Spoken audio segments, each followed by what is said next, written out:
Vous semblez anxieuse, Madame Leroy. À votre avis? Il y a des poulets qui tournent dans ma friterie.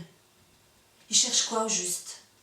Des éléments probants qui vous relieront au crime de votre mari. Ah, parce que pour vous, maintenant, c'est moi la coupable. Et je l'aurais assassiné pourquoi? Parce qu'il savait que vous le trompiez et que vous détourniez de l'argent pour partir avec votre amant Philippe Morel. La suite est limpide.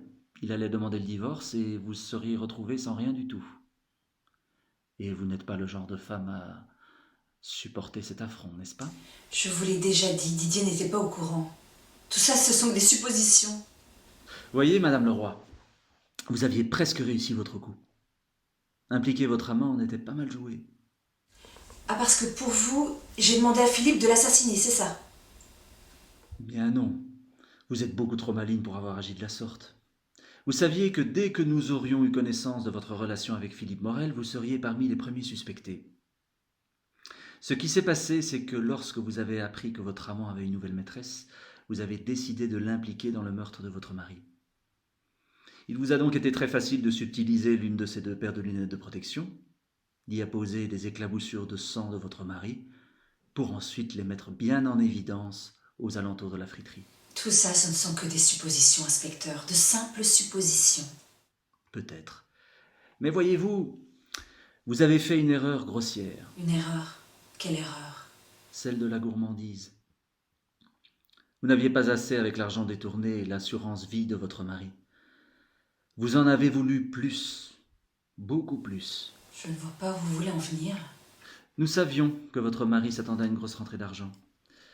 Cela nous a été confirmé par plusieurs témoins, mais nous n'avions aucune idée de sa provenance. Ce n'est que dans le cadre d'une autre affaire que nous avons compris. Et c'est la raison pour laquelle mes collègues sont actuellement en train de procéder à une perquisition dans votre établissement. Et il cherche quoi? Je peux peut-être vous être utile? Allô? Vous avez l'enveloppe et la clé USB? Cela correspond bien aux déclarations du témoin.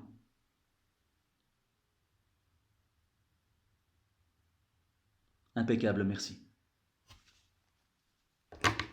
Mes collègues viennent de retrouver l'enveloppe contenant les 25 000 euros que vous avez extorqués à M. André Guillou, ainsi que la clé USB, l'élément central de cette affaire. Je ne sais pas encore si elle a été le déclenchement de votre projet de vouloir tuer votre mari, mais vous connaissez son existence ainsi que son contenu. En effet, votre mari avait enregistré une conversation durant laquelle M. André Guillot, sous l'emprise de la boisson, s'était allé à quelques confidences, notamment celle qu'il avait eu accès à des informations confidentielles qu'il comptait revendre à une entreprise chinoise concurrente de Google. Si son employeur l'avait su, M. André Guillot aurait tout perdu. Eh ben voilà, vous l'avez, votre coupable. Non, Madame Leroy. M. Guillot est peut-être du genre à voler des informations confidentielles pour ensuite les revendre, mais assassiner quelqu'un de sang-froid, le poignarder à 3 reprises, non. Il est bien trop inoffensif. Vous, par contre, je sais que vous êtes prête à tout pour arriver à votre but. Madame Leroy, je vous arrête pour le meurtre de Didier Sinon. Je vous détruirai, inspecteur. Je prendrai les meilleurs avocats de la ville et je vous détruirai.